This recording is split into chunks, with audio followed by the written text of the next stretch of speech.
మోకాల నొప్పులకు ఎటువంటి సర్జరీ లేకుండా ఎపియాన్ పెయిన్ క్లినిక్ అందిస్తున్న అత్యాధునిక చికిత్స. ఈ నువ్వులు ఎంత అద్భుతమైనటువంటి, ఇప్పుడు ప్రతి ఒక్క క్యాన్సర్ పేషెంట్కి నా దగ్గరికి వచ్చే వాళ్ళకు వారానికి ఒక్కసారి నువ్వుల లడ్డు తినండి అని చెప్తే 6 వారాల్లోనే వాళ్ళ క్యాన్సర్ కూడాను ఉపశమనం కావడం మొదలుపెట్టింది.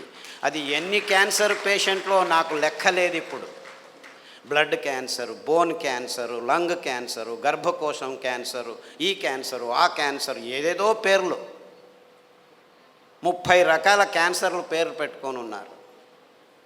ఏ రకాల క్యాన్సర్లు పేర్లు పెట్టుకున్నా మీరు వారానికి ఒకసారి నువ్వుల లడ్డు మీరు మీ పిల్లలు తింటుంటే ఏ క్యాన్సరు మీ దగ్గరికి రమ్మన్నా రాదు. ఇది నువ్వుల గ్యారెంటీ. ఇది నువ్వుల గ్యారెంటీ. నువ్వులంటే ఏమనుకుంటున్నారు? కానీ డాక్టర్లు ఏం చెప్పారంటే 1990స్లో నువ్వుల నూనె తాగుతున్నావా నల్లగా అయిపోతావు, కొబ్బరి నూనె తాగుతున్నావా కొలెస్ట్రాల్ వస్తుంది, వేరుశనగ నూనె తాగుతున్నావా అఫ్లోటాక్సిన్స్ నరాల దౌర్బల్యం వస్తుంది అని చెప్పి మన పదార్థాలని ఎందుకు పనికిరావని చెప్పి ఈ విజ్ఞానులు, ఈ సైంటిస్టులు, ఈ పెద్ద పెద్ద ఇన్స్టిట్యూట్ వాళ్ళు వందల వేల ఆర్టికల్స్ రాసేసి మన పదార్థాలని మనమే చీదరించుకునేట్టు చేసేసారు. ఇన్ఫ్యాక్ట్ నువ్వులంటే ఏం తెలుసా? ఎవరైనా చస్తే మన దేశంలో అనాదిగా నోట్లో నువ్వులు పోసి చివర్లో నారాయణ నారాయణ అంటారు. ఎందుకంటారు? అప్పి ఆ దేహంలో ఏదైనా ప్రాణం మిగిలి ఉంటే నువ్వులు పోస్తే వాడు బతికి బయటపడతాడు, నువ్వులు పోసినా బతకలేదు అంటే వాడు చచ్చాడు, తీసుకెళ్ళు దేహాన్ని. ఇంత అద్భుతమైన మహత్వకరమైన ఇది తరతరాలుగా వస్తున్న సంప్రదాయం. దాన్ని మనం విశ్లేషణ చేసుకోకుండా, అంటే నువ్వుల్లో ఇంత మహత్వం ఉంది అని తెలుసుకోకుండా ఎవడో ఏదో చెప్పాడని చెప్పి నువ్వులు అదంతకదే 2 సార్లు మనం సామెలు కొర్రలు వేస్తుంటే అవంతకవే పెరిగేవి. ఇంత అద్భుతమైన పదార్థం. ఏ చర్మ రోగమైనా నువ్వుల నూనె రాస్తే మాయమవుతుంది. రాయాలి నాకు ఇష్టం లేదంటే పొద్దున్న లేచి 3 చెంచాలు తాగండి, మీ ఎగ్జిమాలు, చుండ్రు పిండ్రు ఏమి చర్మ రోగాలన్నీ మాయమైపోతాయి. ఇంత అద్భుతం ఉంది. ఏ ఒక్క విజ్ఞాని ఇంతవరకు, ఫారిన్ విజ్ఞానులను వదిలిపెట్టండి, వాళ్ళకి తెలియదు, మన దేశంలో ఉన్న విజ్ఞానులు ఇంతవరకు ఒక్కరు నువ్వుల మీద రీసెర్చ్ చేసి ఒక్క పేపర్ కూడా రాయలేదు.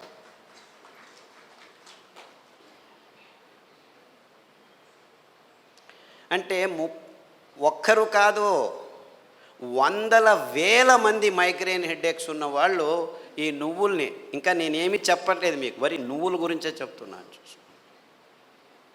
నువ్వులు ఎలా పెరుగుతాయి? ఊరికి అలా పారేస్తే పెరుగుతాయి. ఇంత అద్భుతమైన పదార్థం నువ్వుల నూనె. ఏ పార్శ్వవాయువు వచ్చినా, ఏ లక్వా వచ్చినా, ఏ నరాల దౌర్బల్యం ఉన్నా వారానికి 3 సార్లు మీరు నువ్వుల నూనె 2 చెంచాలు ఉదయం తాగితే మీ నరాల దౌర్బల్యాలన్నీ అలా మాయమైపోతాయి. పార్కిన్సన్స్, నువ్వు నా భార్యవా, ఎప్పుడు పెళ్లి చేసుకున్నాను నేను నిన్ను, మరుపు రోగం అంట అందరికీ, పార్కిన్సన్స్, ఆల్జైమర్స్ అంటే మర్చిపోతాడు వాడు వాడే అని తెలియదు వాడికి. అలాంటి రోగులు నా దగ్గరికి వస్తే, ఇప్పుడు అమెరికాలో అందరికంటే భయపడే రోగం ఇదే. వాళ్ళకి క్యాన్సరు, డయాబెటీస్ అంతా మామూలు అయిపోయాయి, బతకడం నేర్చుకుంటున్నారు దానిలతో. కానీ పార్కిన్సన్స్తో బతికేది, బతుకుతున్నానని కూడా తెలియదు వాడికి.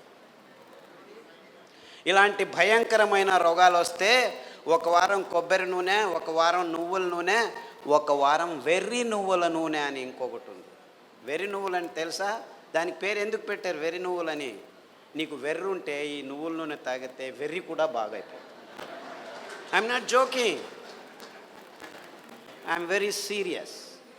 చాలామంది పిల్లలు బుద్ధిమాంద్యులుగా పుట్టి వెర్రిగా ఆడుతుంటే అక్కడ ఇట్లా చూస్తుంటే వాళ్ళకి వెర్రి నువ్వుల నూనె కొబ్బరి నూనె తాపిస్తూ దానికి తోడు సామెలు అరికలు తినిపిస్తూ ఉంటే 3 నెలల్లో బాగా కూర్చొని నేను స్కూల్కి వెళ్తానని చెప్పి ఇప్పుడు 10వ తరగతిలో ఫస్ట్ క్లాస్ వచ్చిన వాళ్ళు 18 మంది ఉన్నారు నా దగ్గర. అంటే పెద్దవాళ్ళకు వెర్రి ఉన్నా కానీ ఈ పార్కిన్సన్సే బాగా అవుతుంది. రాసేదానికి కావట్లేదు, సంతకం పెడితే బ్యాంకు వాళ్ళు చెక్ను రెస్పెక్ట్ చేయడం లేదని వందల వేల మంది నా దగ్గరికి వస్తే,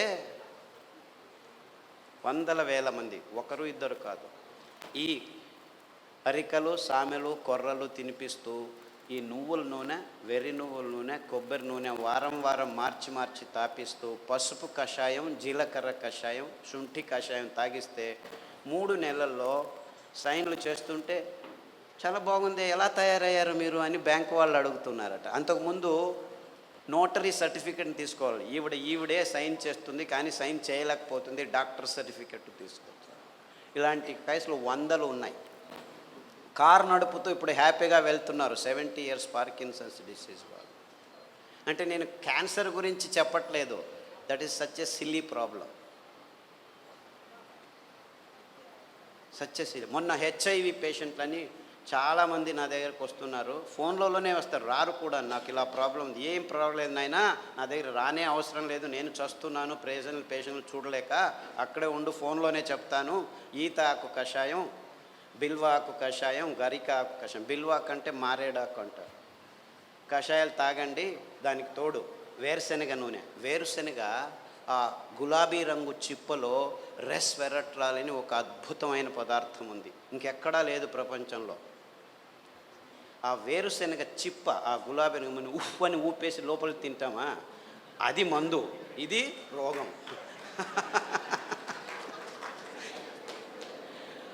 ఆ ఊపకుండా ఆ గులాబీ రంగు ఆ చిప్పను ఒక 10 గింజలు నానబెట్టి మొలకొస్తుంది, ఈజీగా బయటకు వస్తుంది, దాన్ని తీసుకొని తిను. దానికి తోడు వేరుశనగ నూనె తాగితే అందులోనూ రెస్వెరట్రాల్ ఉంటుంది. సో వేరుశనగ నూనె, కొబ్బరి నూనె, తర్వాత అరికలు సామెలు తినిపించి కషాయాలు తాగిపిస్తే 3 వారాలకు ఒకసారి డాక్టర్ దగ్గరికి వెళ్ళి మందులకు 3,000 నుంచి 6,000 రూపాయలు ఖర్చు పెడుతున్న వాళ్ళు ఇప్పుడు 3 నెలలైనా డాక్టర్ దగ్గరికి వెళ్ళకుంటే డాక్టర్ ఫోన్ చేసి ఏమి రావట్లేదే అని అడుగుతున్నారు.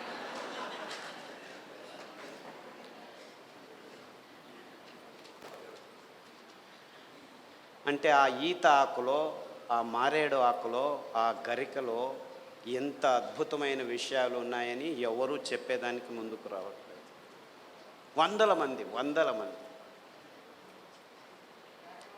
సో నాకు ఎక్కడ లేని సంతోషం, ఈ అరికల్లో, సామెల్లో, ఊదుల్లో, కొర్రల్లో, గ్యాంగ్రీన్ పేషెంట్లు అది ఎంతమందికి బాగు చేశానో నాకు లెక్కనే లేదు నాకు. I have no count. రేపు కాల్ కట్ చేస్తారంటే డాక్టర్ ఖాదర్ చెప్పాడు, చామంతి పూల కషాయం, ఆకుల కషాయం తాగండి, గడ్డి చామంతి అని ఇంకొక ఆకు ఉంది, దానికి కషాయం తాగండి, సామెలు వారంలో 3 రోజులు తింటూ మిగిలిన ధాన్యం ఒక్కొక్క రోజు తింటే 6 వారాల్లో గాయం బాగైపోయి 6 నెలల్లో 6 కిలోమీటర్లు నడుస్తున్నాను డాక్టరు, ఎంత హ్యాపీగా ఉన్నానని ఫోన్లు చేసి నా దగ్గర రావాల్సిన అవసరం లేదు బాబు, నేను మిమ్మల్ని చూడలేను.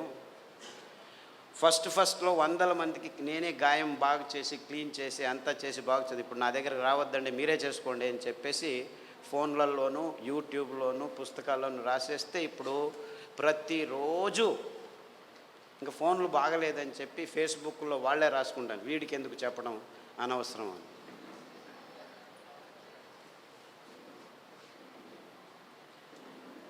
Things are very simple actually. కానీ ఈ ఎకనామిక్ మోడల్లో మొత్తం ప్రపంచమంతా జీవనం చేస్తుంది. విజ్ఞానం కూడా ఎకనామిక్ మోడల్కి వచ్చేసి ఎంత భయంకరమైన అసత్యాల్ని వైజ్ఞానం అని చెప్పేదానికి పాలు అనే ఒక పదార్థమే చాలు.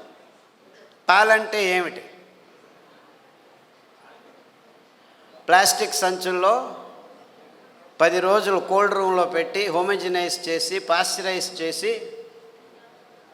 చిన్నపిల్లల నోట్లలోకి ప్లాస్టిక్ బాటిల్లో ప్లాస్టిక్ నిపుల్స్తో పెడుతున్నది పాలనుకుంటున్నారా మీరు? పాలంటే తల్లి తన స్తనం నుంచి నేరుగా పాప నోటికి అందించే అద్భుతమైన అస్థిర పదార్థం. అంటే నేరుగా ఇంకా మధ్యలో ఏం ఉండకూడదు, నో ప్రాసెసింగ్, నథింగ్. అది మనిషి కావచ్చు, ఆవు కావచ్చు, పులి కావచ్చు, ఏనుగు కావచ్చు. పాలు నిర్వచనం ఇది. కానీ విజ్ఞానం పుస్తకాల్లో ఏం రాసుకుని కూర్చున్నాం మనం? పాలు పరిపూర్ణ ఆహారం అని అందరూ పాలు తాగడం మొదలుపెట్టారు.